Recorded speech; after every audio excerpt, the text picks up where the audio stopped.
Kia ora koutou, ko Victoria McLennan toka wingua. Welcome to Bridging the Gap, a podcast that celebrates diversity here in Aotearoa, New Zealand's digital technology industry. I'm the CEO of IT Professionals, Te Pou Hangarau Ngaio. From developers to programmers, product managers to designers, this field is filled with a wide range of individuals who bring unique perspectives and skills to their mahi. Join us as we delve into the stories and experiences of those who strive to bridge the gap and foster a more inclusive and thriving digital technology community here in Aotearoa, New Zealand. Today I'm joined by the lovely Valerie, who has kindly agreed to talk to me. Kia ora, Valerie. Kia ora, how's it going? Great. It's just so cool to see you because as we were talking about, I haven't seen you in person since before COVID. It's been a funny time, hasn't it? Oh, it's so funny. Yeah. So to get us started, why don't you tell us a little bit about you, what you would normally do as your elevator pitch to describe yourself at a barbecue or something, and who you are and what you do.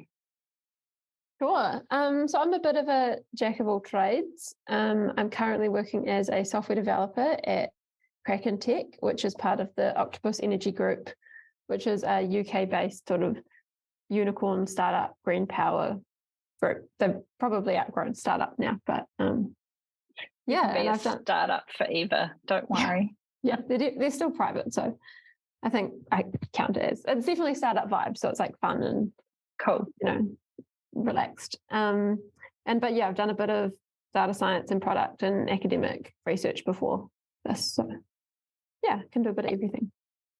And so when I first met you, and you'd come into the industry, you were working at Snapper in a cohort of interns as a dev, but I know you've done, as you said, a couple of other things between then and now. So tell us just a little bit about the different kinds of things that you've done in your career, in your short career so far. I guess so. When you met me, I was part of that kind of Snapper grad intern cohort. That was like such an exciting kind of start to my career, I guess, because it was, we all came from university at the same time. Most people kind of already knew each other, and we could all kind of make it up together as we went along.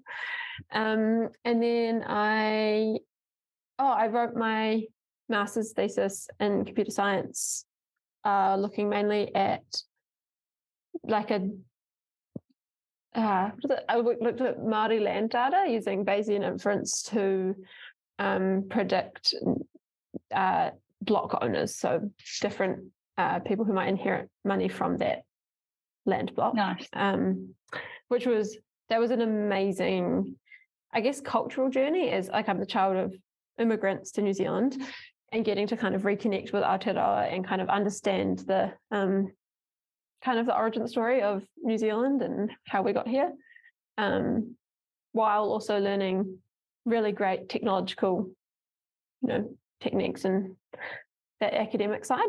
And then as a result of that master's thesis, I got really interested in working with Indigenous data. And then I worked for nearly 2 years at Nicholson Consulting as a data scientist. Working with Māori data, it was I felt super blessed to be able to work with that as a non-Māori person, and I learned a lot, and it was really humbling.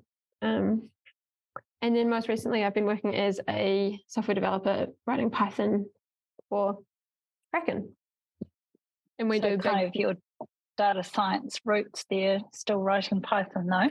Yeah, exactly. That's how that was the link for that jump. Python's good. I like Python. It's funny, it was my granddad who actually got me into Python. Oh, wow. Probably not something many people say, but... No, you don't hear that every day. And I know you wrote your master's thesis during lockdown, is that right? Yeah. So I did it part-time while working at Snapper. So I was working full-time during the day at Snapper and then in the evenings doing my master's.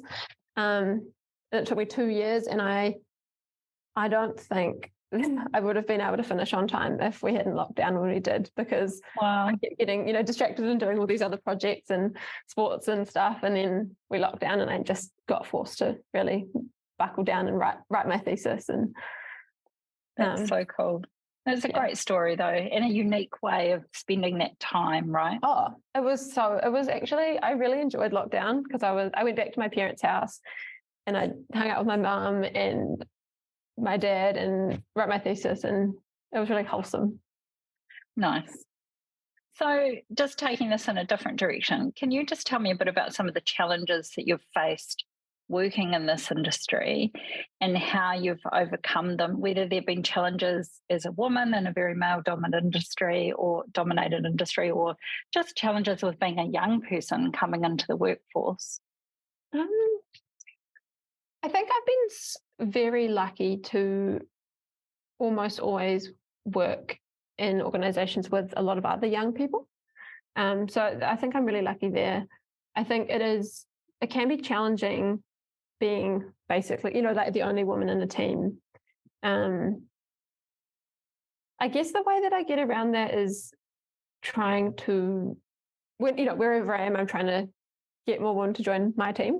But also, reaching out to other women in the organization and getting some social aspects from outside of work is probably the main thing. But also just making friends with the men. They're not, they're not that different.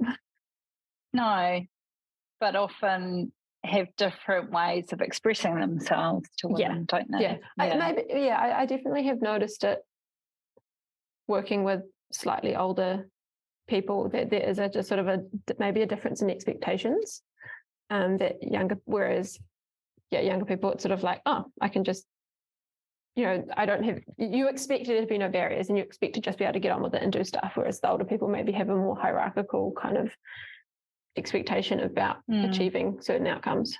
But it's just learning to work with everyone. But I think it's been good for me. Yeah, that's a really good point that you make. So if you were a young person listening to this and considering going to work in digital technology and maybe being a developer or a data scientist or product manager or one of the many roles that there are, what kind of advice would you give them about joining this industry? That's a good question. I think it's like there are so many jobs in tech that so many people could do, and they have so many transferable skills, they just don't know where to look. I think because I've had a few conversations with young women who come to me and they say, I want to kind of move in that direction. What should I go and study? What should I pay to do? And I kind of try and reframe that question to them and say, well, what are you doing at your current job? How can you learn at your current job to do these skills? What can you bring into your basket, rather than sort of going off and paying for something where a lot of the skills that you already have are so transferable. You just need kind of a line item of experience so that you can talk about it. I think it's that. It's, work out what you can already do. If you're an IT professional or aspiring to be one, we encourage you to check us out. As New Zealand's only digital technology industry body who is focused exclusively on the people who work in this industry, we provide a range of resources, events, and networking opportunities to help you grow your career and stay up to date with the latest trends and technologies. Visit our website at itp.nz or flick us an email, info@itp.nz. And what was that moment for you that was the yes moment that the moment or the situation you were in or the project you were working on that you were like, yes, this is what I want to be doing for my career? It's actually pretty funny because I come from, I'm sort of third generation tech, an IT technical kind of. Hence the grandfather with the Python skills. Exactly. Yep. So, and my parents work in sort of the wider tech area, and my uncle and my granddad did. So I kind of, growing up, I thought it was so uncool. I was like, because when you're 13, you don't want to do what your mum does. And then I always had naturally gravitated towards the maths and the sciences at high school. And I remember it was in a physics. There was like a physics outreach day at Vic Uni, and I went along, and it was the activity was programming these little cars with code, and I kind of like, oh, this isn't so bad after all. And I think it came kind of within a few weeks of going to the intro to the open evening, and I went to the law one, and I thought that was going to be me, and it was the most boring thing I could possibly imagine. And then once I got in and started doing at uni, started studying, it was really interesting. And then I got my first internship over in Sydney at Google, and then I was just like, oh, this even if the job is not necessarily perfect, this is definitely the right space for me to solve big problems and do cool things. And it's nice and relaxed, and everyone can kind of just muck in and do what's needed, which I think is really, really important to me. Oh, that's really cool. And thinking about the kinds of skills and capabilities that you need to work in our industry, what if you were talking to someone who's looking at changing careers and they're coming from another industry, maybe they've been an accountant or a lawyer, or they think it'd be really cool to retrain and come into tech.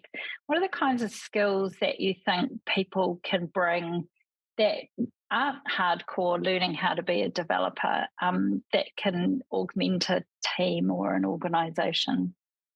I think, the key one is just people who are doers, people who want to, get stuff done, and they're going to keep digging, keep asking questions so they get those outcomes. And those are just transferable across any job. Finding out kind of why are we really doing this? That's also so important. I think that I often find that my technical skills are the least important skill set that I have. It's all of those, why are we here? What are we doing? Is this the right thing to be doing? Who do we need to talk to? Have we consulted everyone? How do our customers feel about this? It's all of that stuff that is so, so important and so transferable.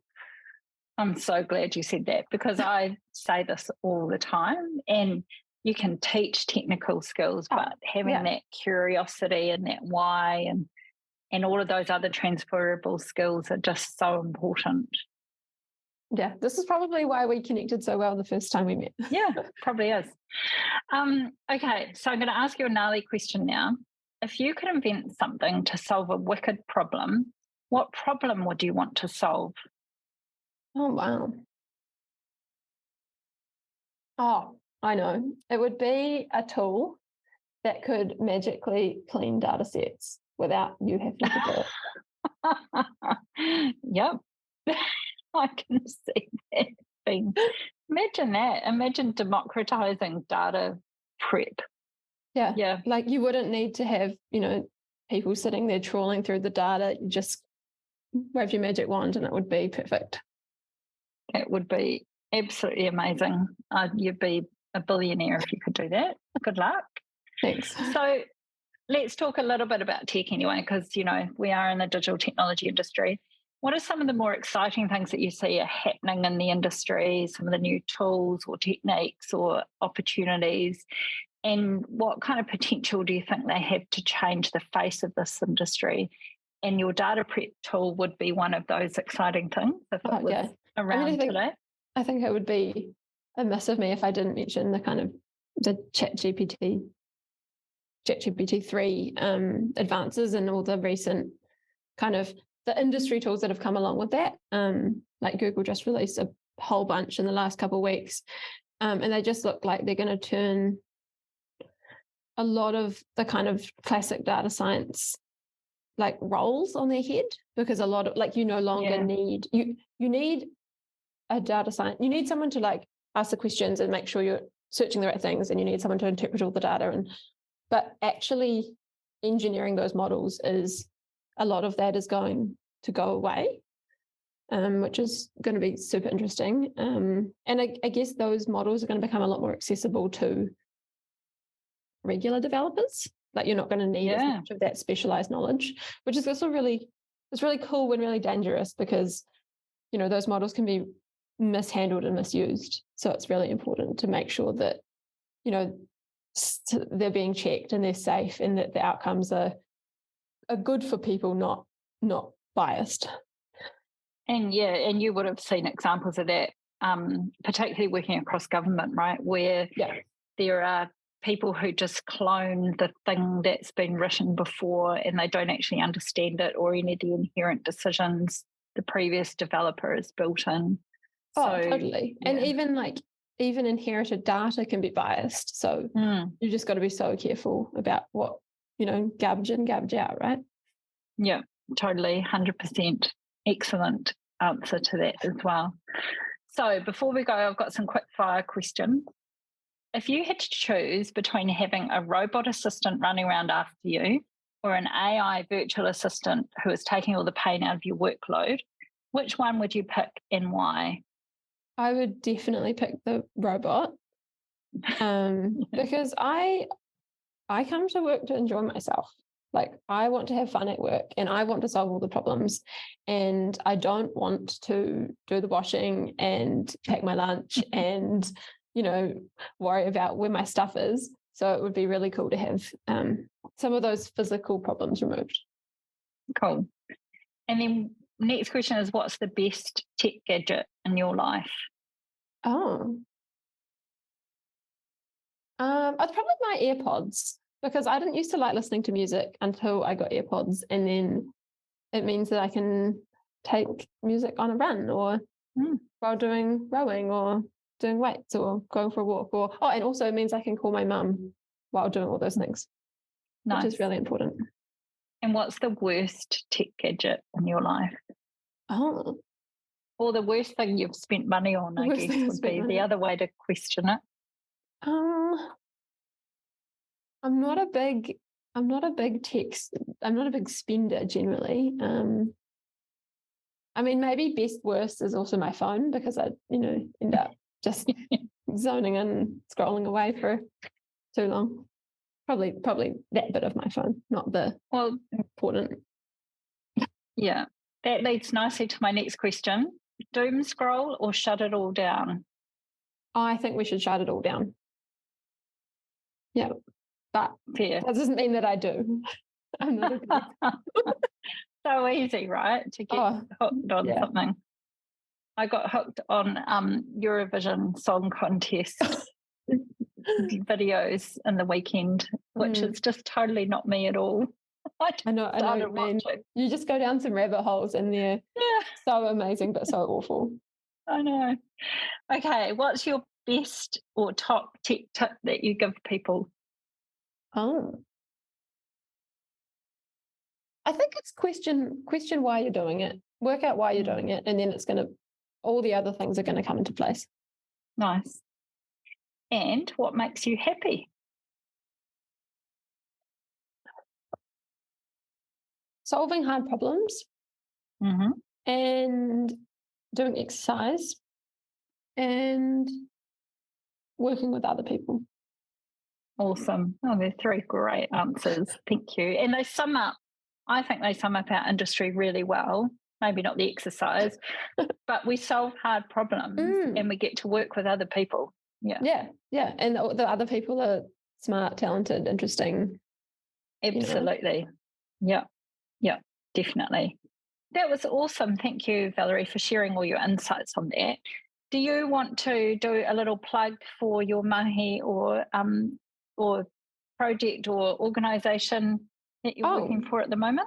Yeah, sure. It's been obviously really great to talk to you, and it's cool to have this exposure. So if you want to add me on LinkedIn, Valerie Chan, and my organisation is currently hiring many Python developers, sort of in that mid-senior kind of level across Asia Pacific. So definitely hit me up and I can, get you the information for the job if you're a Python developer. And we'd love to have more women and more diversity.